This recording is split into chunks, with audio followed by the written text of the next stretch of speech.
नमः विष्णुपदाय कृष्णपृष्ठाय भूतले श्रीमते भक्तिवेदान्तस्वामी इति नामिने नमस्ते सरस्वतीदेवे गौरवाणी प्रचारिणे निरविशेष शून्यवादी अष्टपरिशदारिणे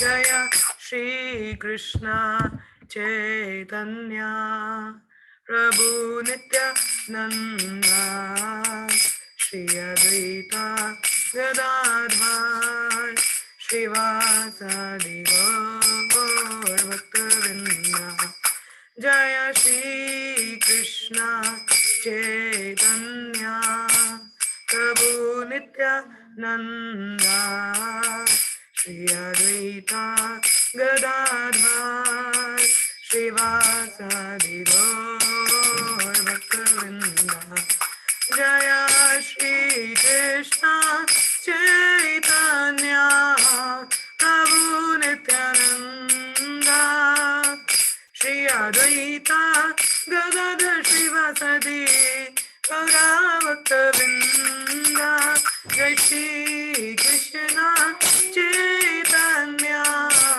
प्रभु नित्यानंद श्री अद्वैता गदाधर श्रीवासादि गौर भक्तवृंद जय गौर भक्तवृंद जय गौर भक्तवृंद जय गौर नित्यानंद जय गौर नित्यानंद हरे कृष्णा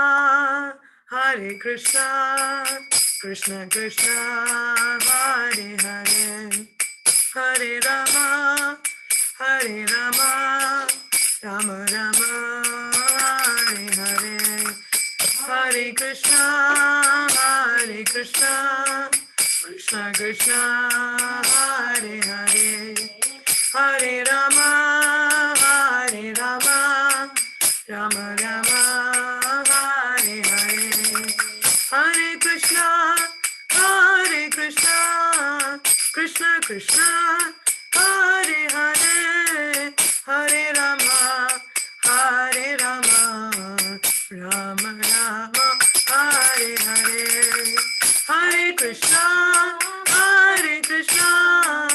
कृष्ण कृष्ण हरे हरे हरे राम राम राम हरे हरे हरे कृष्णा कृष्ण कृष्ण हरे हरे हरे राम राम राम हरे हरे हरे कृष्णा कृष्ण कृष्ण हरे हरे हरे राम राम राम हरे हरे हरे कृष्णा कृष्ण कृष्ण हरे हरे हरे राम राम राम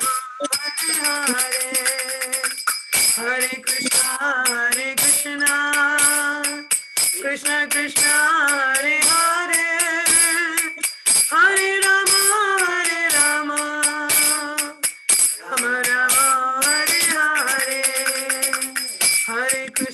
हरे कृष्णा कृष्ण कृष्ण हरे हरे हरे राम राम राम हरे हरे हरे कृष्णा कृष्ण कृष्ण हरे हरे हरे राम राम राम हरे हरे हरे कृष्णा कृष्ण कृष्ण हरे हरे हरे राम राम राम हरे हरे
Hare Krishna Krishna Krishna Hare Hare Hare Ram Ram Ram Hare Hare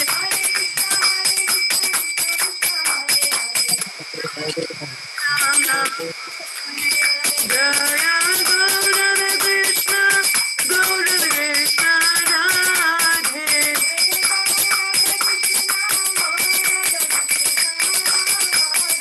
Jaya Gaurava Krishna Gaurava Krishna Radhe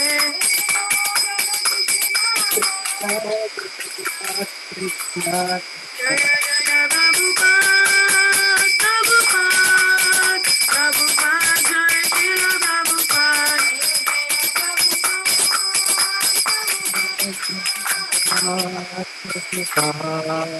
Jaya Jaya Prabhupada Prabhupada Prabhupada Jaya Srila Prabhupada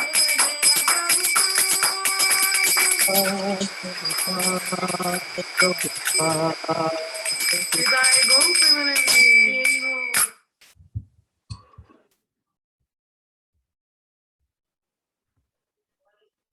Repeat after me. Sarthayam Arjuna Sadhyo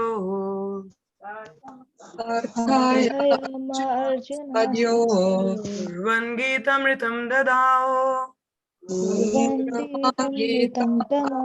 Lokatraya Upakaraya Tasme Krishnatmane Namaha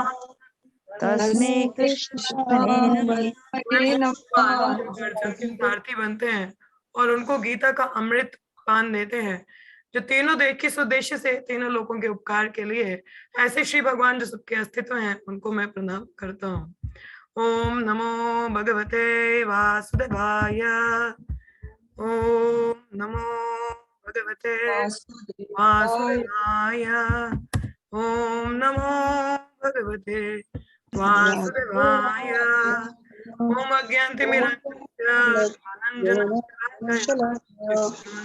येन तस्मै श्री गुरवे नमः श्री चैतन्य मनोभीष्टं स्थापितं येन भूतले स्वयं रूपा कदा मह्यं ददाति सपदन्तिकं वन्देऽहं श्रीगुरु श्रीयुतापदकमलं श्रीगुरुन् वैष्णवांश्च श्रीरूपं साग्रजातं सगना रघुनाथान्वितं तं सजीवं अद्वैतं सावधूतं परिजनासहितं चैतन्यदेवं श्री राधा कृष्ण बादान सगना ललिता श्री विशाखान्वितांश्च हे कृष्णा करुण सिंधु दीनबंधु जगत्पते गोपिशा गोपिकांत राधकांत नमोस्तुते कांचन गौरांगी राधे वृंदावनेश्वरी वृषभानु सुते देवी कृष्णपृष्ठाय श्रीमते भक्ति वेदांत स्वामिनि नामिने नमस्ते सरस्वती देवे गौरवाणी प्रचारिणे निर्विशेष शून्यवादी पाश्चात्य देशतारिणे वंशकल्पतरुभ्यश्च कृपा सिन्धुभ्येव च पतितानां पावनेभ्यो वैष्णवेभ्यो नमो नमः जय श्री कृष्ण चैतन्य प्रभु नित्यानंद श्री अद्वैत गदाधर श्रीवासदि हरे कृष्णा कृष्ण कृष्ण हरे हरे हरे राम राम राम हरे हरे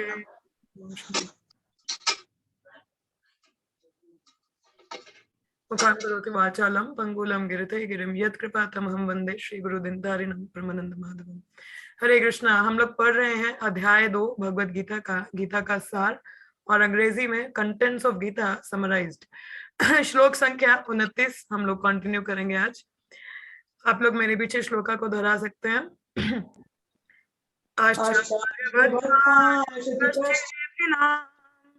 बोलिए। आचार्यवद् पाशयन्ति काशजनम् आचार्यवद् पादति तथैव चन्या आचार्यवद् वदति तथैव चान्या आचार्यवच्चैनमन्या शृणोति आचार्यवचनान्य श्रोति श्रुत्वापि ईनां वेदना चैव कश्चित् श्रुत्वावेनं वेदना चैव कश्चित् आश्चर्यवत् पश्यति कश्चिद् ईनाम् आचार्यवता पश्याति केन आश्चर्यवद् बाधति तथैव चन्या आचार्यवद्वदाति तथैव च आचार्यवच्चैनमन्या शृणोति आचार्यवचननं श्रुत्वापि एनां वदनेय चैव कश्चित् श्रुतावेनं वेदना चैव कश्चित् आचार्यवत् पश्यति कश्चिदेनाम् आचार्यवत्पश्यति कश्चिदेनं आचार्यवत् पादति तथैव चन्या आचार्यवद्वदति तथैव च आचार्यवच्चैनमन्या शृणोति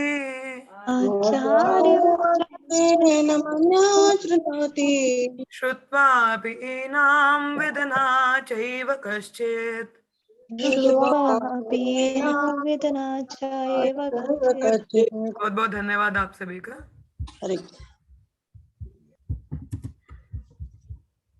शब्दार्थ आश्चर्यवत आश्चर्य की तरह पश्यति देखता है कश्चित कोई एनम इस आत्मा को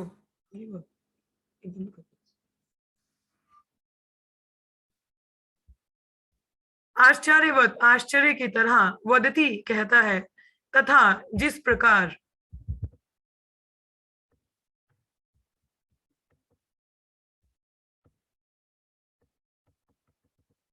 एव निश्चय ही च भी अन्य दूसरा आश्चर्यवत आश्चर्य से च और एनम इस आत्मा को अन्य दूसरा श्रृणोति सुनता है श्रुत्वा सुनकर अपि भी एनम इस आत्मा को वेद जानता है ना कभी नहीं च तथा एव निश्चय ही कश्चित कोई अनुवाद कोई आत्मा को आश्चर्य से देखता है कोई इसे आश्चर्य की तरह बताता है तथा कोई इसे आश्चर्य की तरह सुनता है किंतु कोई इसके विषय में सुनकर भी कुछ नहीं समझ पाते। बहुत ही अच्छा यहाँ पे प्रपात बता रहे हैं। देखिए श्लोक ही बड़ा अच्छा है। कई लोग कहते हैं कि आत्मा को आश्चर्य से देखते हैं, कोई इसे आश्चर्य की तरह बताता है और कोई इसे आश्चर्य की तरह सुनता है किंतु कोई इसके विषय में सुनकर भी कुछ नहीं समझ पाते। जैसे हम में से भी कई लोग हैं, हम लोग बार बार सुनते हैं हम शरीर नहीं आत्मा है, मगर समझ कितना आ रहा है? How many of we are realized? हाँ, अनुभूति कितने लोगों को है? बहुत कम है ना। चलिए इसका तात्पर्य पढ़ लेते हैं, फिर हम लोग स्लाइड्स की ओर मूव करेंगे। ठीक है, कोई इसका तात्पर्य पढ़ दीजिए। कौन पढ़ेगा? हरे कृष्ण, पढ़िए कोई। यस अनीमा माता जी। हरे कृष्ण माता जी। हरे कृष्ण माता जी, प्लीज बी लिटिल लाउडर। या चूंकि गीतोपनिषद उपनिषदों के सिद्धांत पर आधारित है, कठोपनिषद में इस श्लोक का होना कोई आश्चर्य नहीं है। श्रवण्यापि बहुभीर्यो न लक्ष्य लभ्य शृण्वन्तोऽपि बहवो यं न विदुः आश्चर्यो वक्ता कुशलोऽस्य लब्धा आश्चर्यस्य ज्ञाता कुशलानुशिष्ट। विशाल पशु, विशाल वट वृक्ष तथा 1 इंच स्थान में लाखों करोड़ों संख्या में उपस्थित सूक्ष्म कीटाणुओं के भीतर अणु आत्मा की उपस्थिति निश्चित रूप से आश्चर्यजनक है। अल्पज्ञ तथा दुराचारी व्यक्ति अणु आत्मा के सुफुलिंग के चमत्कारों को नहीं समझ पाता, भले ही उसे बड़े से बड़ा ज्ञानी जिसने विश्व के प्रथम प्राणी ब्रह्मा को भी शिक्षा दी हो क्यों न समझ आए। वस्तुओं के स्थूल भौतिक बोध के कारण इस युग के अधिकांश व्यक्ति इसकी कल्पना नहीं कर सकते कि इतना सूक्ष्म कण किस प्रकार इतना विराट तथा इतना लघु बन सकता है। अतः लोग आत्मा को उसकी संरचना या उसके विवरण के आधार पर ही आश्चर्य से देखते हैं। इंद्रिय तृप्ति को की बातों में फंसकर लोग भौतिक शक्ति माया से इस तरह मोहित होते हैं कि उनके पास आत्मज्ञान को समझने का अवसर ही नहीं रहता। यद्यपि यह तथ्य है कि आत्मा ज्ञान के बिना सारे कार्यों का दुष्परिणाम जीवन संघर्ष में पराजय के रूप में होता है। संभवतः उन्हें इसका कोई अनुमान नहीं होता कि मनुष्य को आत्मा के विषय में चिंतन करना चाहिए और दुखों का हल खोज निकालना चाहिए। ऐसे तोड़ों से लोग जो आत्मा के विषय में सुनने के इच्छुक हैं, अच्छी संगति पाकर भाषण सुनते हैं, किंतु कभी-कभी अज्ञानवश वे परमात्मा तथा अणु आत्मा को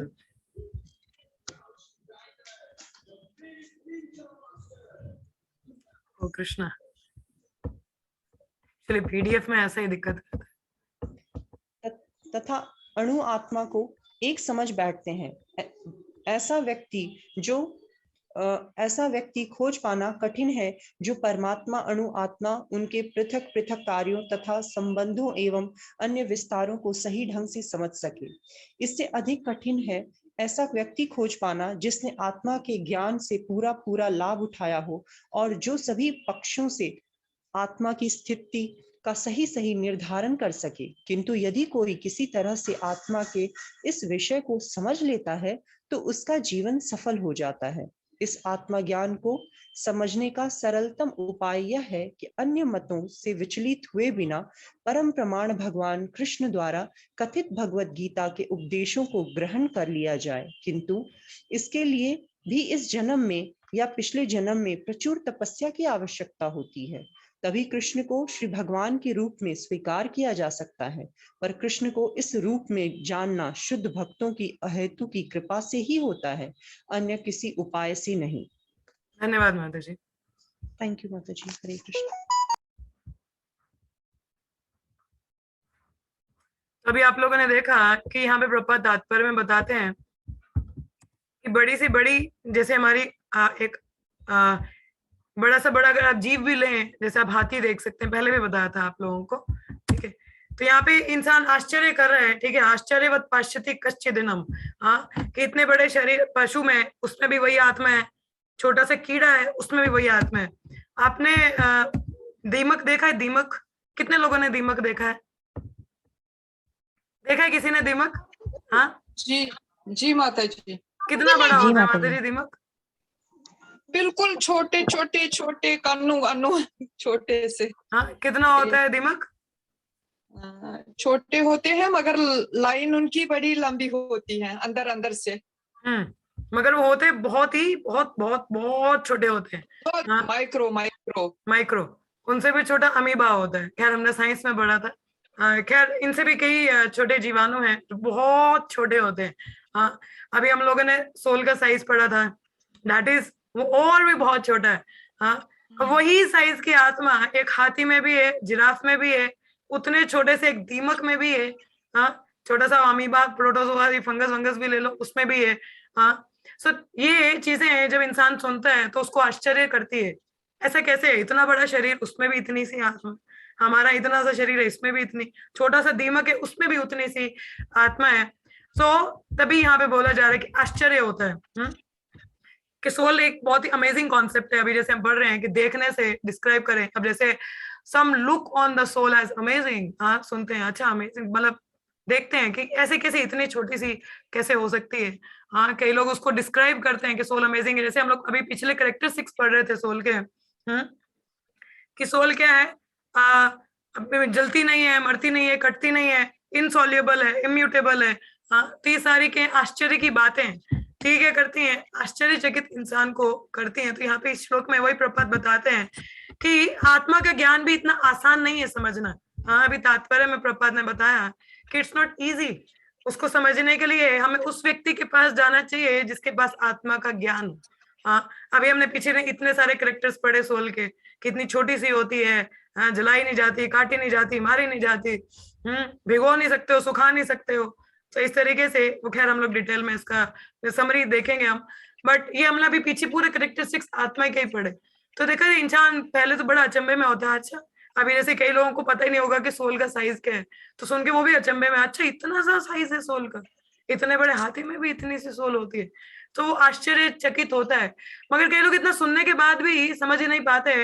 जैसे कल भी आपको इम्पोर्टेंस बताया था कि कहीं ना कहीं अगर हम लोग ये देखते हैं कि अगर इतनी सी चेतना सोल इतने बड़े शरीर को चेतनमान कर सकती है, तो आप देखिए कि वो जो भगवान परम ईश्वर हैं जिनके हम अंश हैं, वो कितने शक्तिशाली होंगे। तो कहीं ना कहीं वो उन्हीं का एक ग्लोरी है, गुणगान है।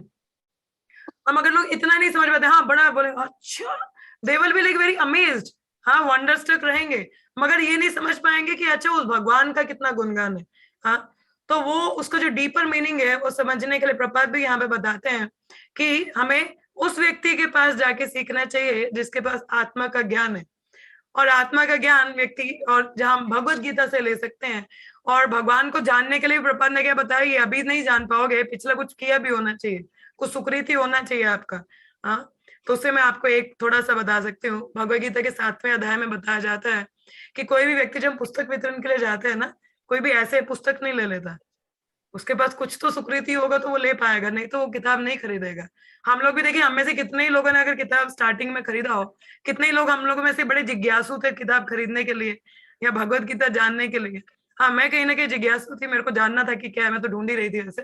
बट जनरली लोग इतना जिज्ञासु नहीं होते भगवत गीता को लेके, हाँ, कि वो जानना चाहते भगवान के बारे में, अपने बारे में, नॉट इंटरेस्टेड।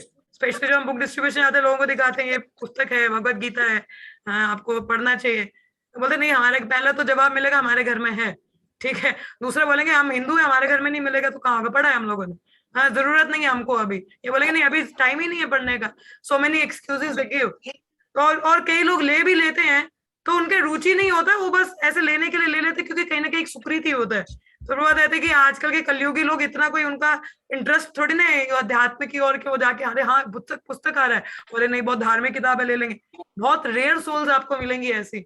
तो कहीं ना कहीं उसके लिए हमारे पास वो सुकृति होना चाहिए। तो उससे क्या होता है, तब हम लोग कहीं ना कहीं कंड्यूसिव होते हैं भक्ति को लेने के या भगवत गीता समझने के पात्र बनते हैं। अभी आप लोग इतने लोग हो यहाँ पे, तो कहीं ना कहीं कुछ सुकृति है आप लोगों का कि कहीं रुझान है कुछ सीखने का, जानने का। तो वो और सुकृति कैसे आती, कुछ पुण्य कर्म किए हो, हाँ, कभी किसी वैष्णव का सेवा किया हो। और स्पेशली जब हम पुस्तक वितरण करने जाते हैं तो हम लोग इतना ध्यान जरूर देते हैं कि वो व्यक्ति कम से कम उस किताब को टच जरूर करे, क्योंकि किताब मात्र है, क्योंकि भगवान की वाणी उसको छूने मात्र से भी सुकृति आती है, ताकि अगली बार इस सुकृति से उसको भला और वो उसको ले पाए। तो जैसे कलयुग के जीवात्माओं का हिसाब है, वो तो किसी का रुचि नहीं है, तो उसके लिए जैसे प्रभुपाद ने बताया कि कुछ ना कुछ पिछले जन्म में होना चाहिए, तभी वो लेंगे, नहीं तो नॉट पॉसिबल। और मोर ओवर प्रभुपाद को भी किसी एक भक्त ने पूछा था कि Prabhupada we are very fortunate, हम बहुत भाग्यशाली, देखो हम भक्ति में बड़ा जप कर रहे हैं, हम लोग पूरा इधर प्रसाद पाते हैं, हरि नाम करते हैं, हमारा कितना बड़ा भाग्य है कि आप मिले, इतना हम कर रहे हैं। तो प्रभुपाद ने क्या उत्तर दिया, प्रभुपाद ने बोला ये तुम्हारा भाग्य नहीं है, ये भक्त हैं जो तुम्हारा भाग्य लेके आए हैं। तो मतलब अभी प्रभात का अंतिम में जो तात्पर्य था, लास्ट लाइंस आप लोगों ने पढ़ी होंगी, तो बताते हैं कि एक वैष्णव भक्त की कृपा से, ये देखिए कि हमें क्या है कि हमें भक्तों का कृपा ही होता है। यहाँ पे अंत में लिखा है कि आत्मज्ञान को समझने का सरलतम उपाय यह है कि अन्य मतों से विचलित हुए बिना परम प्रमाण भगवान कृष्ण द्वारा कथित भगवत गीता के उपदेशों को ग्रहण कर लिया जाए। किंतु इसके लिए भी इस जन्म में या पिछले जन्म में प्रचुर तपस्या की आवश्यकता होती है। तपस्या का अर्थ इन द सेंस कुछ तो आपका सुकृति होना चाहिए, तभी कृष्ण भगवान के रूप में स्वीकार किया जा सकता है, नहीं तो अभी भी कई लोग डाउटफुल होते हैं। हाँ, क्या आप लोगों का प्रहलाद महाराज जैसा कन्विक्शन है क्या कि भगवान हर जगह है, वही सुप्रीम पर्सन है? हिरण्यकशिपु ने पूछा ना, यहाँ पे तुम्हारे भगवान है क्या, इधर है क्या? रोज हम लोग नरसिंह आरती गाते हैं, हाँ, एक सेकंड में इसका जरा तात्पर्य पढ़ दो। तभी कृष्ण को भगवान को समझा सकते, पर कृष्ण को इस रूप में जानना शुद्ध भक्तों की अहेतु की कृपा से ही होता है। अहेतु की मतलब कॉजलेस मर्सी, अन्य किसी उपाय से नहीं है। तो मतलब भक्तों की एक अहेतु की कृपा है। ये तो हम लोग भी वही उसी कलयुग के पैदाइश हैं। हाँ, हम लोगों में बड़ी कोई धार्मिक, आपका तो आप लोग तो होंगे पर मेरा नहीं है वैसा रुझान। हाँ तो भक्तों की एक अहेतु की कृपा रही है जिसकी वजह से हम भक्ति कर पाए।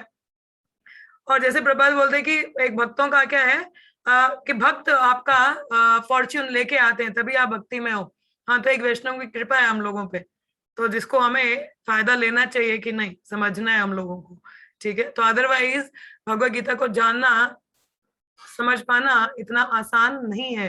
जैसे हम बता रहे थे कि भगवान कृष्ण को, अभी मैं वही प्रहलाद महाराज का उदाहरण आपको दे रही थी कि हम लोग रोज नरसिंह आरती गाते हैं। क्या गाते हैं? बाहिर नरसिंहा हृदय नरसिंहा नरसिंहम आदिम शरणम प्रपदे। आगे क्या होता है? इतो नरसिंहा परतो नरसिंहा यतो यतो यामि ततो नरसिंहा। क्या अर्थ है इसका? हृदय में भी बाहर भी नरसिंह देव है, भगवान है, ठीक है। और भी कहते हैं इतो नरसिंहा, यहाँ भी भगवान है, परतो नरसिंहा यतो यतो यामि, मतलब कहीं पे भी आप देखो वहां भगवान है। हम लोगों का कन्विक्शन है क्या? आप में से कितने लोग कन्विंस्ड है कि भगवान कृष्ण ही भगवान है? How many of you are convinced? कितने लोग कन्विंस है कि भगवान कृष्ण ही भगवान है? हाँ, अब इतने सेशन अटेंड कर लिए, अब तो कन्विक्शन होना चाहिए आप लोगों का। हरि बोल।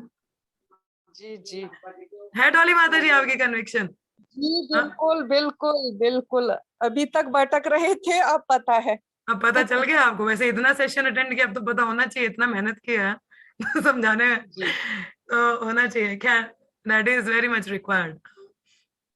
तो अच्छी बात है, आप लोगों का कन्विक्शन है। तो क्या आप किसी और को भी कन्विंस कर सकते हो कि भगवान कृष्ण ही भगवान है? कितने लोग कन्विंस कर सकते हैं? हरि बोल। मैं कर सकती हूँ। आप कर सकते हो? मैं नास्तिक बन जाऊं फिर? मुझे कन्विंस कर दोगे? हाँ, मैं प्रयास जरूर करूंगी प्रभुपाद के हिसाब से। आनंदनी देवी माता जी कर सकते हैं। यस। और कोई, और कौन कन्विंस कर सकता है? माता जी ये वाली लाइट ऑफ कर दो। और कौन कन्विंस कर सकता है मेरे को? हाँ, अगर मैं नास्तिक बन जाऊं तो? मैं भी आप भी कर लोगे? चलिए किसी दिन करेंगे ऐसा भी, मैं विचार परामर्श। हाँ, कोई बात नहीं, आज टाइम नहीं है इतना। कभी हम नास्तिक बनेंगे, आप करना मेरे को प्रचार है। मगर कहने का अर्थ ये है कि कन्विक्शन होना जरूरी है, और वो भी भक्तों की कृपा से ही आता है। नहीं तो हम लोग देखिए रोज ही नरसिंह आरती गाते हैं, उसके बावजूद भी भक्तों को यकीन नहीं होता कि भगवान है, यहाँ पे भी है। हमें कोई पूछे है कि यहाँ भगवान?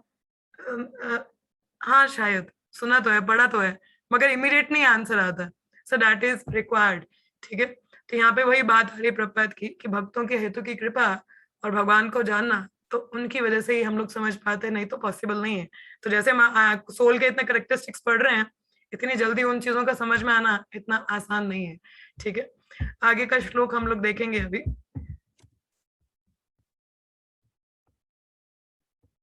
देहि नित्यं वधोयं देहे सर्वस्य भारत तस्मात् स सर्वाणि भूतानि न तो सोची तुमर्हसि। हे भरतवंशी, शरीर में रहने वाले देही का कभी भी वध नहीं किया जा सकता, अतः तुम्हें किसी भी जीव के लिए शोक करने की आवश्यकता नहीं है। ये हम लोगों ने आई थिंक पॉइंट पहले भी डिस्कस किया है कि क्या कहते हैं।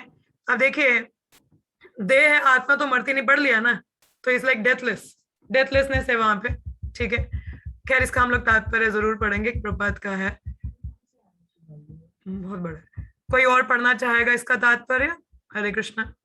हाँ जी, anyone else would like to read the purport? कौन पढ़ना चाहता है? नहीं पढ़ना चाहते, मैं ही पढ़ूं फिर? पढ़ो माता जी। पढ़िए पढ़िए आनंदनी देवी माता जी। हाँ बोलो माता जी। अब भगवान अधिकारी आत्मा विषयक अपना उपदेश समाप्त कर रहे हैं। अमर आत्मा का अनेक प्रकार से वर्णन करते हुए भगवान कृष्ण ने आत्मा को अमर तथा शरीर को नाशवान सिद्ध किया है। अतः क्षत्रिय होने के नाते अर्जुन को इस भय से कि युद्ध में उसके पितामह भीष्म तथा गुरु द्रोण मर जाएंगे, अपने कर्तव्य से विमुख नहीं होना चाहिए। कृष्ण को प्रमाण मानकर भौतिक देह से भिन्न आत्मा का पृथक अस्तित्व स्वीकार करना ही होगा। यह नहीं कि आत्मा जैसी कोई वस्तु नहीं है या कि जीवन के लक्षण रसायनों की अंतः क्रिया के फलस्वरूप एक विशेष अवस्था में प्रकट होते हैं। यद्यपि आत्मा अमर है, किंतु इससे हिंसा को प्रोत्साहित नहीं किया जाता। फिर भी युद्ध के समय हिंसा का निषेध नहीं किया जाता, क्योंकि तब इसकी आवश्यकता रहती है। ऐसी आवश्यकता को भगवान की आज्ञा के आधार पर उचित ठहराया जा सकता है, स्वेच्छा से नहीं। यहाँ पे एक बहुत इंपॉर्टेंट लाइन आई एंड में, क्या बोला है यहाँ पे कि देखिए, जैसे अभी तक हम लोगों ने पढ़ा कि आत्मा मरती नहीं, जलती नहीं, कटती नहीं। हाँ, तो इसका अर्थ ये नहीं है कि हम किसी को भी जाके हिंसा करके मार देंगे, नहीं। हाँ, जैसे यहाँ पे क्या बताते हैं प्रभुपाद, कहते हैं कि कृष्ण को प्रमाण मानकर भौतिक देह से भिन्न आत्मा का पृथक अस्तित्व स्वीकार करना ही होगा। यह नहीं कि आत्मा जैसी कोई वस्तु नहीं है।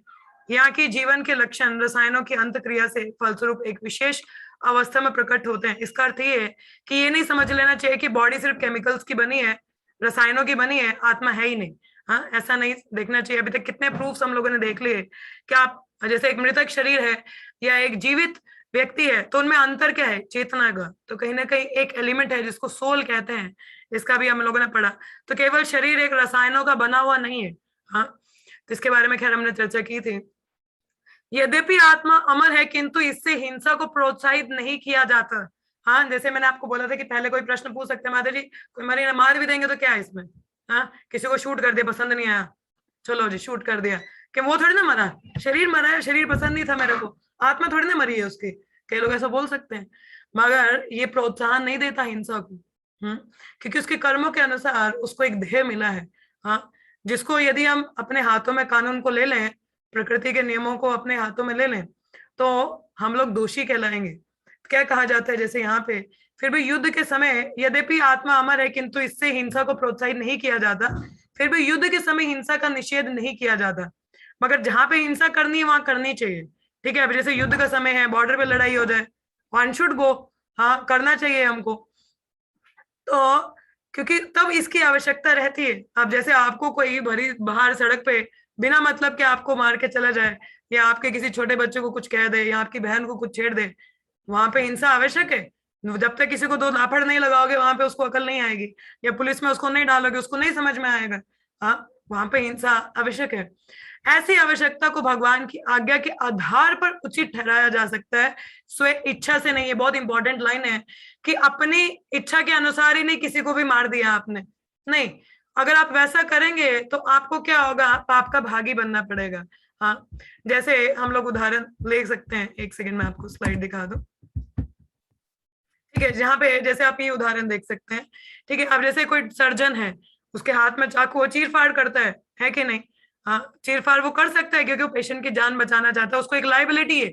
उसको बताया गया कि हाँ नहीं, आप चीर फाड़ कर सकते हो, ऑपरेशन कर सकते हो, चाकू से उसको काट सकते हो। हाँ, इसका मतलब ये नहीं कि डॉक्टर उसको मारने वाला है, नहीं, ट्रीटमेंट के लिए वो उसको यूज कर सकता है। मगर ये नहीं कि वही चाकू लेके कोई और तो मारना शुरू कर दे। अब जैसे जज के हाथ में पावर है कि किसी को भी फांसी की सजा, मतलब जो कल्प्रिट व्यक्ति है, जो दोषी है, उसको वो सुना सकता है।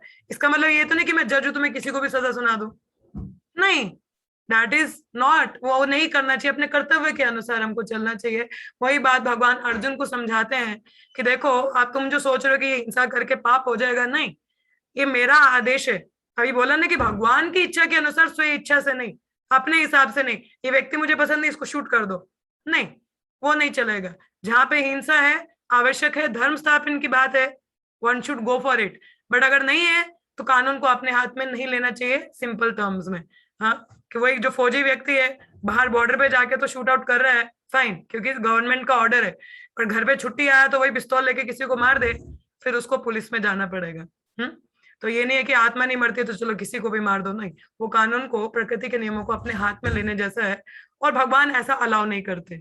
भगवान ने बोला है भी किसी भी जीवात्मा को कष्ट नहीं पहुंचाना चाहिए, और बिना मतलब के तो कभी भी नहीं। हाँ, तो उस हिसाब से हमें उनको बचाना चाहिए। अब इसको अगर हम भक्ति के हिसाब से, जो मेरा अंडरस्टैंडिंग है, इस पॉइंट को मैं थोड़ा और आगे अगर लेके जाऊं, तो देखिए, कहा जाता है every soul we send without giving Krishna we are sending to death. अगर मैं इसका हिंदी में आपको बताऊं,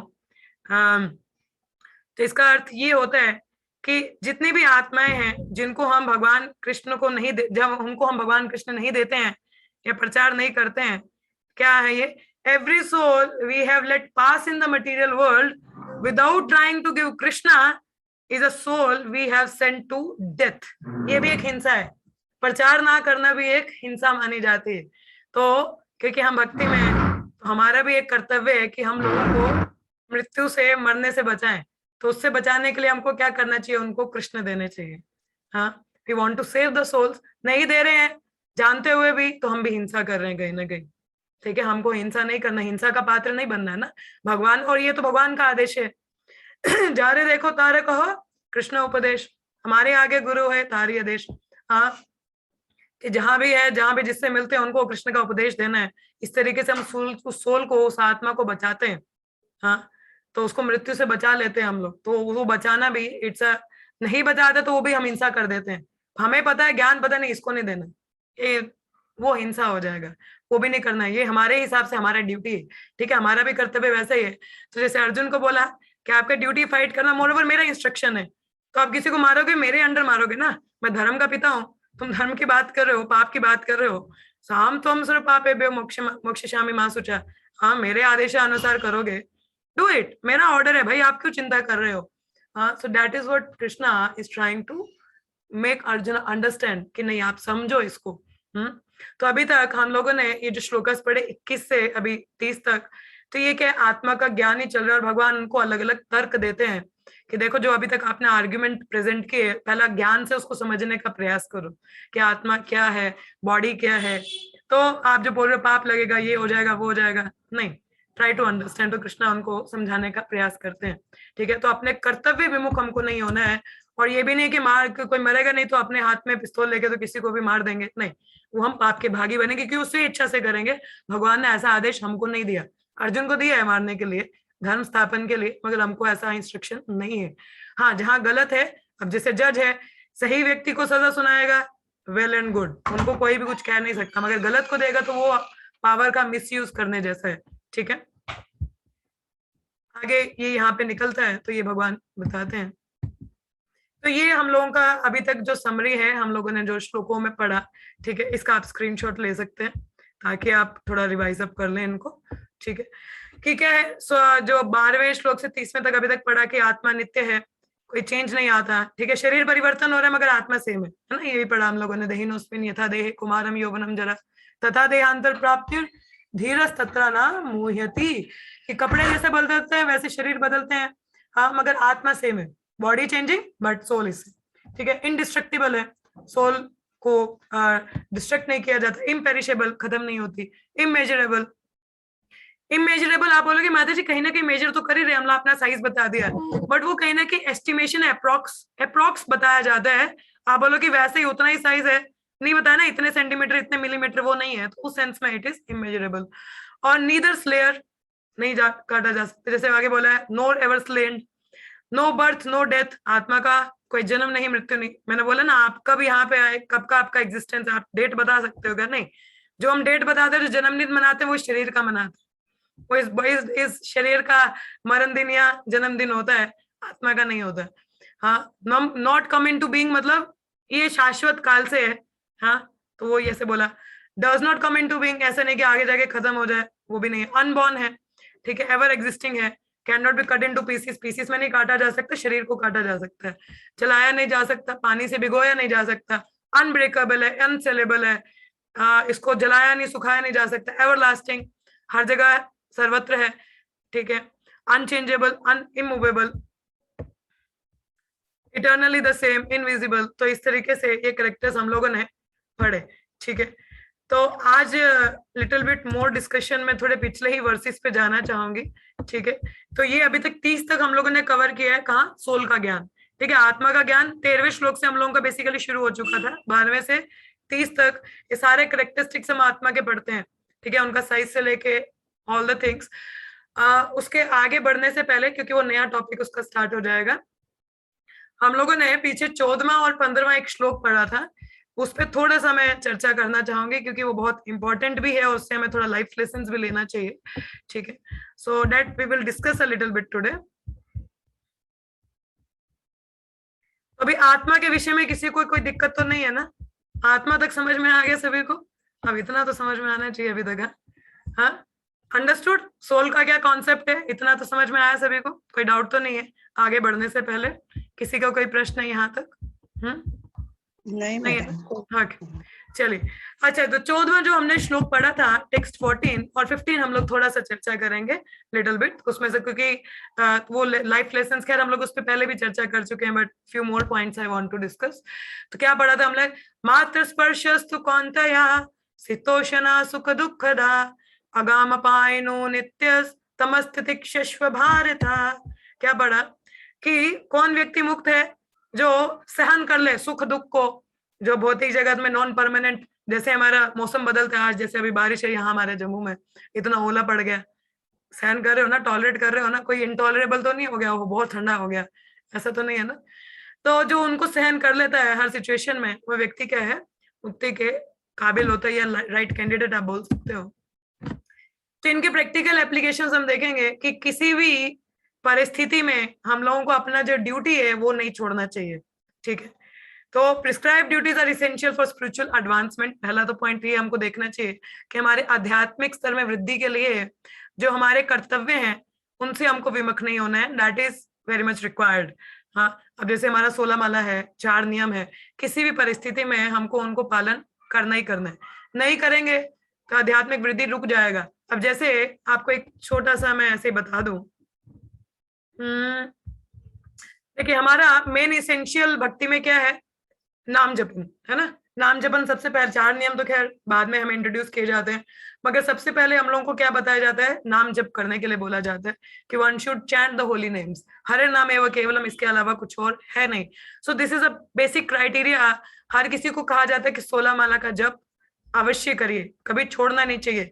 अब हमारी भक्ति में नवदा 9 लिम्स है ना, तो बहुत वेराइटी है हमारी भक्ति में, केवल चैंटिंग नहीं है, श्रवणम कीर्तनम स्मरणम वंदनम पाद सेवनम दास्यम साख्यम, कुछ भी कर सकते हो आप, चाहे प्रेयर्स करो, वंदनम करो, हाँ, सेवा करो, डीडी वर्शिप करो, संकीर्तन में जाओ, बुक डिस्ट्रीब्यूशन करो, number of variety is there. हाँ, अगर इनमें से कोई एक सेवा छूटता है ना आपका, सपोज महीने के लिए, 1 महीने की बात करते हैं, ठीक है, 1 महीना आपने इनमें से कोई सेवा नहीं की, क्या नुकसान होगा उसका, कौन बताएगा? सपोज आपकी एक सेवा, सपोज बुक डिस्ट्रीब्यूशन लगा लो, क्योंकि मेरा बेसिकली बुक डिस्ट्रीब्यूशन रहता है, तो आपका भी लगा लिया, चलो बुक डिस्ट्रीब्यूशन, या अच्छा विग्रह सेवा, पुजारी सेवा ले लेते हैं, ठीक है। सपोज आप में से कोई पुजारी सेवा करता है, मगर किसी तबीयत खराब होने के कारण या किसी बिजीनेस की वजह से आप वो 1 महीने तक वो सेवा नहीं कर पाए, क्या नुकसान होगा? यस, कितना नुकसान होगा, मतलब आप एस्टिमेट करें तो कितना नुकसान होगा भक्ति के लिए, कौन बताना चाहेगा? बहुत ज्यादा, और भक्ति में आहिस्ता आहिस्ता फिर पीछे ही जाएंगे।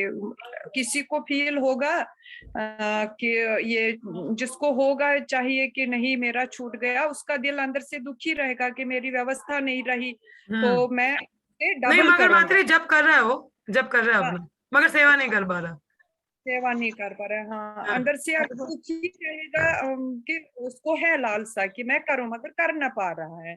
या तो दूसरा ये भी होगा कि दूसरी संगत में पड़ेगा, पीछे जाएगा भक्ति में, दोनों चीजें हो सकती। चलो ठीक है, धन्यवाद माता जी। हाँ जी, आनंदनी देवी माता जी बोलिए। माता जी, अगर नवदा भक्ति में से कोई भी भक्ति कर रहे हैं और पूरी प्रॉपरली कर रहे हैं और उसमें से कुछ छूटता है तो भी कोई बात नहीं होता है, और अगर हम जप कर रहे होंगे तो वो भी छूट रहा है, लेकिन नहीं, जप नहीं छूट रहा, जप कर रहा है वो व्यक्ति, मगर सेवा उसका जो मेन सर्विस था वो छूट गया, वो नहीं कर पा रहा, वो छूट रहा है माता जी, उसका कुछ नहीं छूट रहा है, क्योंकि वो व्यर्थ समय अगर नहीं डाल रहा है और पूरी सेवा अगर डीटीज वर्शिप में भी डाल रहा है तो भी वो उसका कुछ नहीं छूटा है, ऐसा मुझे लगता है। अच्छा, और कोई ट्राई करना चाहेगा? हाँ, क्या अंडरस्टैंडिंग है आप लोगों का? चलिए हम ही बताते हैं, ठीक है। और अगर 1 महीने के, देखिए अगर हमारी कोई सेवा छूट जाती है ना, फिर भी वो व्यक्ति जब कर रहा है तो इतना नुकसान नहीं है, क्योंकि वो कभी ना कभी विद द टाइम ले लेगा वो सेवा, मगर जब कर रहा है ना, 16 माला कर रहा है, ठीक है। अगर 1 महीने के लिए वो व्यक्ति जप ना करे, सेवा कर रहा है, उसका क्या होगा वो आप अंदाजा लगा सकते हो, वो गया माया में, उसका फॉल डाउन हो जाएगा, दैट इज गारंटेड, वो श्योर है। क्योंकि एक हरि नाम में हम लोग जो सेवाएं करते हैं ना, वो बेसिकली इसलिए करते हैं कि हमें नाम जपन में मदद हो, कि हम लोग भगवान का चिंतन करते हैं, इसीलिए हम लोग सेवाएं हमको हेल्प करती हैं, मगर the main duty is chanting. Chanting छूट गया तो काम गया। हाँ, तो उसी के लिए यहाँ पे ये पॉइंट यहाँ पे बोला कि prescribed duties are essential for spiritual advancement. तो what is the foremost prescribed duty is chanting 16 rounds. 16 माला का जप नहीं छूटना चाहिए, बाकी कुछ छूटा छूटा मगर माला नहीं छूटनी चाहिए। जान जाए प्राण जाए मगर जप ना जाए, ठीक है। तो चैंटिंग हमारे आध्यात्मिक प्रकृति के लिए जप बहुत आवश्यक है। तो उसके लिए आप बीमार पड़ जाओ, कहीं बिजी शेड्यूल हो जाए, कुछ भी हो जाए, पर नाम जपन नहीं छोड़ना चाहिए। The moment you leave stopping, मतलब आप जब छोड़ दोगे यू आर गॉन। प्रभात ने अभी आई थिंक कल या परसों मैंने कहीं पे पढ़ा, प्रभात ने बोला हमने अपने कृष्ण भावनामृत संघ में सबको 16 माला के लिए कहा है। अगर 16 माला व्यक्ति किसी कारणवश पहले दिन नहीं कर पाता तो उसको ऐसा निर्देश दिया जाता है कि वो अगले दिन उस राउंड्स को कवर करे। सपोज आज वो 10 ही कर पाया, नहीं कर पाया किसी कारण, तो उसको जो नेक पीछे के 6 माला उसको अगले दिन उसको कवर करना चाहिए वो। तो प्रभात ने ऐसा बोला, मगर कहीं पे भी ऐसा नहीं बोला कि ठीक है छूट गया कोई बात नहीं आगे कर लेना, कभी नहीं, उसके लिए कभी नहीं बोला। तो हमारा प्रिस्क्राइब ड्यूटी भक्ति में क्या होना चाहिए? चैंटिंग, ठीक है। तो चाहे वो सर्दी हो गर्मी हो, नहाना छूट जाए चलेगा मगर जब नहीं छूटना चाहिए। हाँ, तो कोई भी कार्य है तो वो ये हमारे लिए बहुत इंपॉर्टेंट है यहाँ पे, this is the main point, ठीक है। तो लिखा है fulfil material desire in a regulated means, thus gradually detach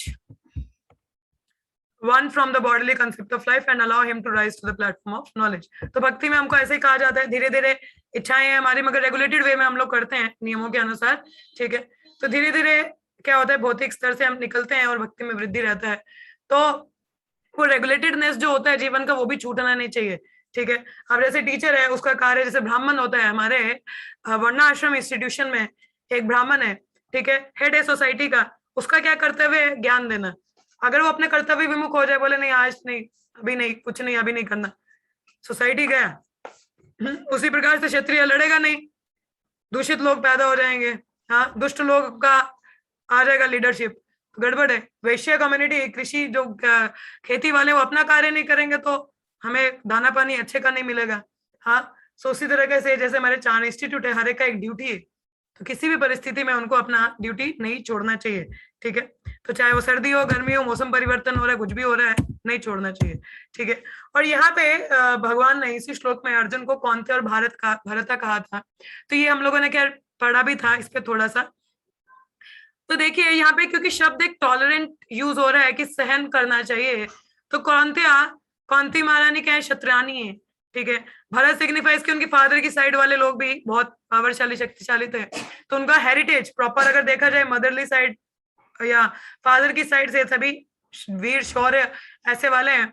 मगर एक और अगर देखा जाए तो कुंती महारानी की अगर साइड देखी जाए तो उन्होंने कितना कष्ट झेला, मगर क्या उन्होंने अपने कर्तव्य से विमुख हुई? क्या अपने बच्चों का लालन पालन किया ना? पांडु महाराज के जाने के बाद में स्टिल बीइंग अ क्षत्रानी उन्होंने अपने बच्चों को क्षत्रिय की तरह मतलब आगे उनका पालन पोषण किया। ये तो नहीं है कि मैं अबला नारी क्या करूंगी, छोड़ो परे, नहीं किया। बीइंग अ क्षत्रानी उन्होंने अपना ड्यूटी किया।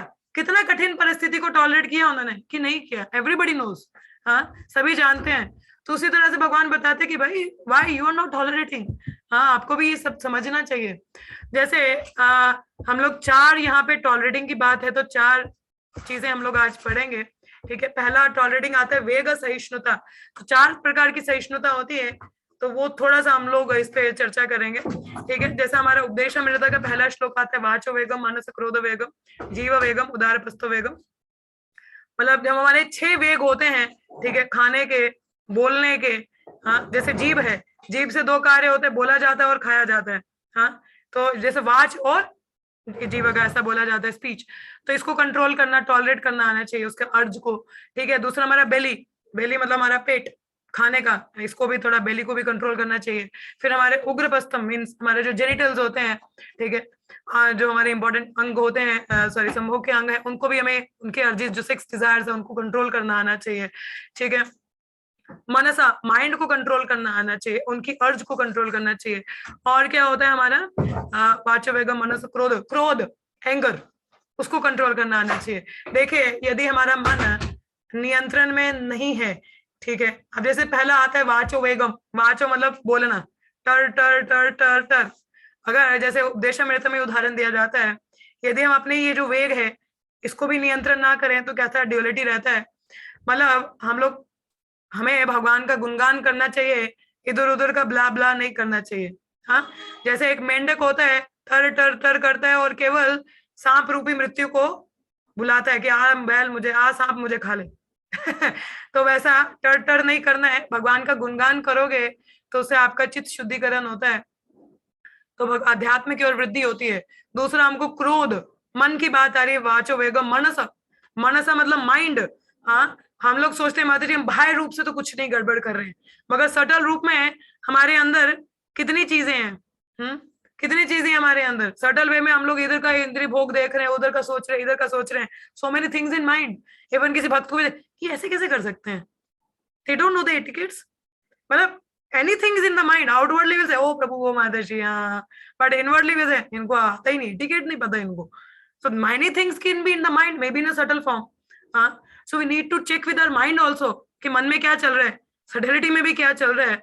तो मन का जो ऐसे विचार जो इंद्र तृप्ति की ओर लेके जाते हैं, उस वेग, वेग होता है अनस्टॉपेबल फोर्स, ठीक है, उसको कहते हैं वेग, ऐसा फोर्स कि जिसको रोका नहीं जा सकता, तो उसको टॉलरेट करना आना चाहिए। इनको टॉलरेट करेंगे तभी जो भौतिक जगत की ड्यूअलिटी है उनको हम सहन कर पाते हैं, सर्दी गर्मी ये सब।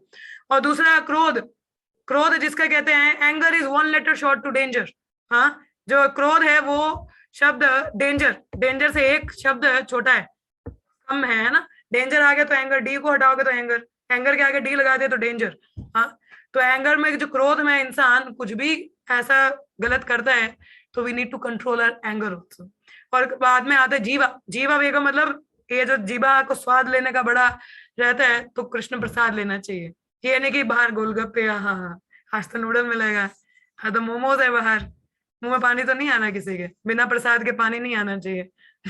नहीं तो कंट्रोल्ड में नहीं हो आप। So we need to control our tongue, जीवा।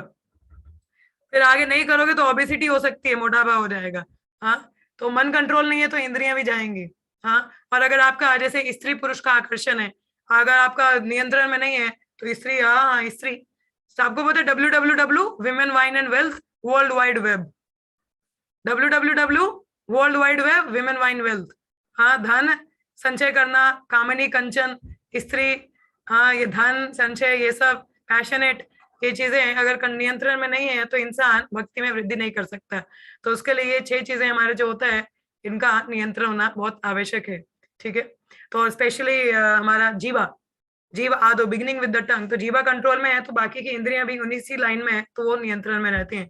तो ये हमारा पहला वेग आता है। Sorry, I will just take few more extra time, I am sorry, मैं थोड़ा, क्योंकि हम लोगों ने लेट भी थोड़ा शुरू किया था तो थोड़ा सा मैं एक्स्ट्रा टाइम लूंगी। किसी को लेट तो नहीं हो रहा है? होप सो नॉट, नहीं है ना, थोड़ा टाइम ले सकते हैं ना। धन्यवाद।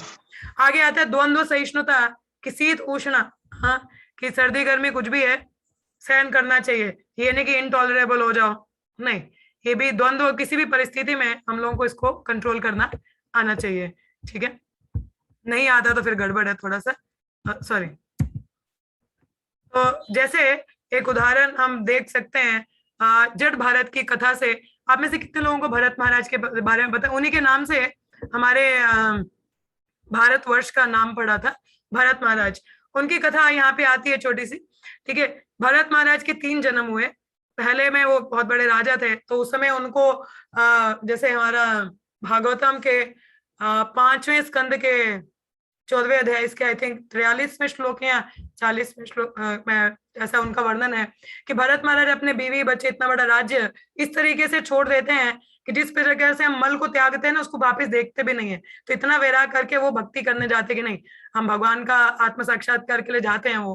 परंतु होता क्या है, वहां पे इतना सब छोड़ छाड़ के तो एक किससे आसक्ति हो जाता है उनका, हिरण से। पहला जन्म तो ऐसा राजा वो निकालते हैं, मतलब अंत में जाते हैं आगे, तो दूसरा जन्म कैसा हो जाता है, हिरण का, हिरण के प्रति आसक्ति हो जाती है। खैर मैं डिटेल स्टोरी नहीं जाएंगे, थोड़ा सा मुझे जो पॉइंट बताना है वो मैं बताना चाहूंगी। तो हिरण का जन्म जब होता है तो उनको, मगर हिरण के जन्म में भी क्योंकि पुराना भक्ति किया था, भाव के स्टेज पे थे, तो उनको स्मरण था कुछ कि नहीं भक्ति किया तो साधुओं को संग करते थे। अब देखिए जानवर के जूनी में इतना लिबरेट होना तो आसान नहीं है ना, मनुष्य जीवन, तभी कहते हैं ना मनुष्य जन्म पाया, हाँ तो दुर्लभ मनुष्य जन्म, तो बहुत दुर्लभ है, रेयर है। तो तीसरा जन्म जब वो आते जड़ भरत के रूप में, तो जड़ भरत के रूप में वो निश्चय कर लेते नहीं, 2 जन्म ऐसा गवा दिया, कभी आसक्ति हो गया, ऐसा हो गया, इस जन्म में कुछ बोलूंगा भी नहीं। हाँ, तो ब्राह्मण कुल में पैदा होते हैं तो उनके कई भाई भी होते हैं, मगर वो कुछ बोलते नहीं थे, ऐसा जैसे कोई डम्ब होता है ना व्यक्ति जिसको कुछ पता ही नहीं है, ऐसा रहते थे वो बाहर लोगों के लिए कि नहीं मेरे कुछ नहीं पता, मगर अंदर से बहुत परमांश ज्ञानी है वो। हाँ तो उनके भाई उनको ऐसे जले हुए चावल खिलाते थे, मतलब आप मानो जले हुए चावल जानवर भी नहीं खाएगा, तो ऐसे जले हुए चावल उनको खिलाते देते थे उनको खाने को, फिर भी कुछ नहीं कहते थे। तो एक बार ऐसे ही बाहर जा रहे थे, इतने हट्टे कट्टे थे, तो राजा, अभी जैसे आप पिक्चर में देख पाओगे, नहीं सॉरी हट्टे कट्टे थे, तो एक बार उनको कई ये यहाँ के हमारे वो पकड़ लेते हैं, जो हमारी ट्राइब के होते, ट्राइब कम्युनिटी के आदिवासी लोग, उनको पकड़ लेते, कहते हाँ हाँ अब तो काली माता जो हम इसको चढ़ाएंगे तो अच्छा मील बन जाएगा। वो लोग खुश हो जाते हैं आदिवासी लोग, अच्छा हमको तो मिल गया। हाँ मगर बाद में काली माता, क्योंकि देखिए भगवान की भक्त हैं वो भी, हाँ उन्हीं की बहन है तो उन्हीं के अकॉर्डिंग चलती हैं, तो बोला ये तो वैष्णव है, ऐसे कैसे किसी वैष्णव को यहाँ पे बलि चढ़ाने आ गए, उन सबका संहार हो जाता है कम्युनिटी का। तो जड़ भरत वहां से बच जाते हैं। आगे आप इस साइड पिक्चर में देख सकते हैं किंग रहुगुणा, हाँ ऐसा कथन भागवतम में आता है। तो वहां पे हृष्ट होते, तो राजा देखते ही इतना हट्टा कट्टा है, आके सेवा करेगा, तो ऐसे कैसे किसी को लगा सकते, बोले नहीं उठाओ मेरा पालकी उठाओ। तो जड़ भरत उनका पालकी उठाते, बोले ठीक है क्या करना है, वो कुछ बोलते नहीं है, ठीक है। अब देखिए क्योंकि वो वैष्णव है, तो वैष्णव एक छोटी सी चींटी को भी आघात नहीं पहुंचाते, हर्ट नहीं करते हैं। तो चींटियां देखते तो वो ऐसे बड़ा संभल के चल रहे होते कि चींटी पे पैर ना आ जाए। अब जो पालकी उठाई वो भी बेचारी ऐसे डामाडोल हो रही है, डोल डोल डोल। हाँ तो राजा बोलता ये कैसा मूर्ख व्यक्ति है, समझ नहीं आ रहा मैं राजा हूँ, ऐसा ढीला ला के चल रहा है। हाँ तो इतना उसको भला बुरा सुनाते हैं, हे मूर्ख तेरे को समझ में नहीं आता कैसे, बहुत को इतना अपमान करते हैं। हाँ फिर जड़ भरत मन में सोचते हैं क्या ही कहना है, फिर मगर क्योंकि वैष्णव है तो वो कृपा दिखाते हैं मध्य जीवात्माओं पे, तो उन पे कृपा दिखाने के लिए उनको उपदेश देते हैं कि नहीं नहीं देखिए क्या जीवन का लक्ष्य, ऐसे उनको बताते हैं। अब किंग रहुगुणा उनकी प्रशंसा करते हैं, अरे नहीं आप तो कोई सन्यासी हैं, साधु महात्मा है, महाभागवत है, मैंने आपका अपराध किया आपको ऐसा लगा के। अब इस स्टोरी में जब जड़ भरत देखिए अपने पिताजी के घर पे थे तो उनको सड़ा हुआ खाने को मिलता था, अच्छा नहीं है, तकलीफ है ना, मगर उनके पिताजी उनसे बहुत प्रेम करते थे, सुख भी था। अब यहाँ पे राजा के साथ में आए तो पहले तो उनको कष्ट, कितना गाली गलौज किया, और बाद में जब उन्हें उपदेश दिया उनको आदर सम्मान भी दिया। मान अपमान, हाँ सुख दुख जो संभाव रहता है, जड़ भरत ने क्या बोला, अरे छोड़ो ये सब, भक्ति करना है। ही डिडंट गेट डिस्टर्ब्ड, क्या वो डिस्टर्ब हुए, नो, मेन फोकस क्या था, भक्ति करना है। तो इन सब चीजों से उनको बाह्य स्थिति है ना, आपको कोई जड़ा खला खिलाएगा, आप बोल ऐसे कैसे खिला सकते हो मेरे को, हाँ मेरा भी हक बनता है इस घर में, आपके भाई बहन खिलाए, आप ऐसा बोलोगे ना, वेरी टॉलरेटेड, बोले ठीक है क्या करना है, शरीर ऐसे भी भगवान की सेवा में लगाना। खैर आपको ऐसा नहीं, बट कहने का अर्थ ये है यहाँ पे कि हमें सीखना चाहिए कि किस प्रकार से हायर प्रिंसिपल को हमें ध्यान में रखना है। तो ये सर्दी गर्मी इन सब चीजों को टॉलरेट करना आना चाहिए, ठीक है। So we should learn this from the Jada Bharat का कथा से हम लोगों को ये सीखना चाहिए। दो और हैं, I am sorry I will take just more 5 minutes, ठीक है 5 मिनट और लेंगे, ज्यादा नहीं, ठीक है। तो आगे आता है परामाता सहिष्णुना, एक और हमारा टॉलरेटिंग प्रिंसिपल है कि ओपिनियंस ऑफ अदर, बाकी लोग क्या कहते हैं ठीक है, ठीक है, हम लोग जितना कर सकते हैं उतना ही हमको ध्यान देना चाहिए। तो कहने का तात्पर्य ये है कि अगर आप ज्ञान में हो, ठीक है, तो बाकी लोग क्या कहते हैं आपके बारे में आपको फर्क नहीं पड़ता, है ना, कि मतलब आप सहन कर दो, ठीक है ये मूर्ख लोग हैं, अज्ञानी लोग हैं, इनको पता नहीं है, तो वो ज्ञान में हम लोगों को होना चाहिए। ये नहीं कि हम भी बहस करने बैठ जाएं। जैसे जीव गोस्वामी का कथन स्टोरी आता है, आप लोगों को अगर याद हो, पता नहीं आप लोगों ने सुना है कि नहीं सुना है, कि रूप गोस्वामी एक अपना वो वर्स लिखते हैं, तो उसमें एक और मुझे नाम भूल गया उनका, वो भी वैष्णव आचार्य गण है हमारे, तो कुछ नहीं सॉरी ये वाला स्टोरी नहीं है, अलग है। उसमें क्या होता है, एक दिग्विजय पंडित आता है तो उनको चैलेंज करता है, मतलब सारी जगह से, मतलब जो स्कॉलर होता है, स्कॉलर चैलेंज करेगा, हाँ मेरे साथ डिबेट करो, तो इस तरीके से लॉजिक आर्ग्यूमेंट करके। तो रूप गोस्वामी ने बोला नहीं नहीं मैं, मेरे को टाइम नहीं है, तो बोला साइन करके दो, रूप गोस्वामी ने साइन कर दिया, बोला ये लो मैं हार गया, मैंने लिख दिया, जाओ। वो खुश हो गया, पूरी विलेज में ढिंडोरा पीट रहे, देखो रूप गोस्वामी को हरा दिया। जब जीव गोस्वामी उन्हीं के नेफ्यू थे, उन्होंने जब देखा किसको हराया तुमने, देखो रूप गोस्वामी को हराया, तो बोला आओ मेरे साथ बहस करो। तो जीव गोस्वामी और वो दिग्विजय पंडित 7 दिन के लिए बैठ के आपस में आर्ग्यूमेंट करते हैं, एंड ऑब्वियसली जीव गोस्वामी बहुत लर्नेड स्कॉलर है, हमारे वैष्णव है, हरा देते हैं उनको। तो जब रूप गोस्वामी को पता चलता है तो रूप गोस्वामी कहते हैं इमीडिएटली यू लेफ्ट वृंदावन, चले जाइए यहाँ से वृंदावन छोड़ के। क्यों? कि 7 दिन तुमने बिना भक्ति किए फालतू व्यक्ति के लिए, उसको डिबेट करने के लिए, एक अपना प्रतिष्ठा के लिए यू आर्ग्यूड, हाँ this is the right case? No. तो इसीलिए जो लोग नहीं समझ पाते भक्ति के बारे में, छोड़ो। कई लोग हैं जो सुनना चाहते हैं, उनके प्रति अपना एनर्जी को इन्वेस्ट करो। हाँ, leave arguing with the people who don't want to listen to you, और उनके साथ फालतू बहस नहीं करना चाहिए। तो दिस इज ऑल्सो टॉलरेटिंग। कोई प्रोवोक भी करता है, भाई ठीक है आप जीते, समय नहीं है, अपना भक्ति में लगिए, ठीक है। जो लोग थोड़ा सुनना चाहते हैं, कुछ स्पार्क है, उसको फैन करना चाहिए, फालतू लोगों के पीछे एनर्जी को वेस्ट नहीं करना चाहिए। तो दिस इज द अनदर अर्ज, टॉलरेटिंग, टॉलरेंस हम लोगों में होना चाहिए। लास्ट वन इज ये है हम लोगों का सॉरी, ये हम लोगों ने उदाहरण देखे थे कि सर्दी गर्मी में कैसा रहता है। माता किचन में कुकिंग करती है, सर्दियों में भी नहाते हैं हम लोग, ये पढ़ा था हम लोगों ने। एक सेकंड, एक और यहाँ पे अर्ज था जेलसी। हाँ, जेलस का होता है। तो ये भी परा उत्कर्ष सहिष्णुता, कि अब जैसे धृतराष्ट्र जलन करता था पांडवों से, मेरे पुत्र बनने चाहिए राजा, तो ये पांडव लोग कैसे कोई जलन भी करते हैं, लीव इट। हम लोग यहाँ पे इन सब चीजों के लिए नहीं है। We are here, our main goal and duty is to practice Krishna consciousness and progress. So ये जेलेसी वेलेसी के चक्कर में नहीं पड़ना चाहिए। और अगर अध्यात्म में किसी भक्त के प्रति जेलेसी है तो उसको ट्रांसीडेंटल वे में लेना चाहिए। जेलेसी नहीं, मतलब इन्वेस्टनेस नेचर कहा जाता है कि ये भक्त कितना अच्छा वृद्धि कर रहा है, जेलस मत करिए, उसको लीजिए, नहीं मेरे को भी उस लेवल तक आना है। और आध्यात्मिक में जगत में जेलेसी वेलेसी इनसे दूर रहना चाहिए, otherwise it consume your mind and energy. ठीक है, तो ये हमारे अर्ज होते हैं। इनको सहिष्णु की बात आ रही थी, तो ये हमको कंट्रोल करना चाहिए। जब ये चीजें कंट्रोल है तो हम सही या गलत का भी भेद जान पाते हैं, एंड वी कैन प्रोग्रेस। ठीक है, so this is from that verse, this is the last shloka, थोड़ा सा ये इसका, ठीक है। ये यहाँ पे प्रपाद इसमें बताते हैं, मैं थोड़ा सा इसका ये पढ़ दूं। Focus on the higher goal of liberation and overcome dualities of happiness distress by tolerance. अभी टॉलरेंस हमने 4 प्रकार के पढ़े, पहले इंद्रियों वाला वेग, हाँ, फिर दूसरा जेलेसी नहीं करना, आर्ग्यूमेंट नहीं करना, और क्या पढ़ा था हम लोगों ने, what was the third second one, I forgot, मेरे को भूल गया, सॉरी। हाँ, ये मान अपमान से परे रहना चाहिए हम लोगों को। हाँ, शीतोष्ण सुख दुख मान अपमानम, इनसे हमको दूर रहना चाहिए। तो the point is we should remain steady in our bhakti. ठीक है, जैसे यहाँ पे लिखा है, Krishna now mentioned for the first time a spiritual goal. भगवान आध्यात्मिक गोल के बारे में बताते हैं कि मुक्ति है, मतलब प्रिस्क्राइब ड्यूटीज तो करनी, मगर ज्ञान में रह के। हाँ, तो मतलब स्टडी रहिए अपने आप इन चीजों को टॉलरेट करते हुए, be determined in your practices. ठीक है, उदाहरण है जैसे चैतन्य महाप्रभु प्रचार करने के लिए उन्होंने संन्यास लिया, अपनी जवान पत्नी और विधवा माता जी को घर पे छोड़ा नहीं। हायर कॉज क्या है, don't remain attached also, tolerant आना चाहिए, नहीं तो वो भी अरे मेरी जवान पत्नी तभी तो छोटी सी है, माता विधवा है, कौन देखेगा। The higher mission is there to preach, so he did that thing. ठीक है, सेकंड एग्जांपल है, Arjun is also advised to persevere his duty even at the cost of fighting with family members.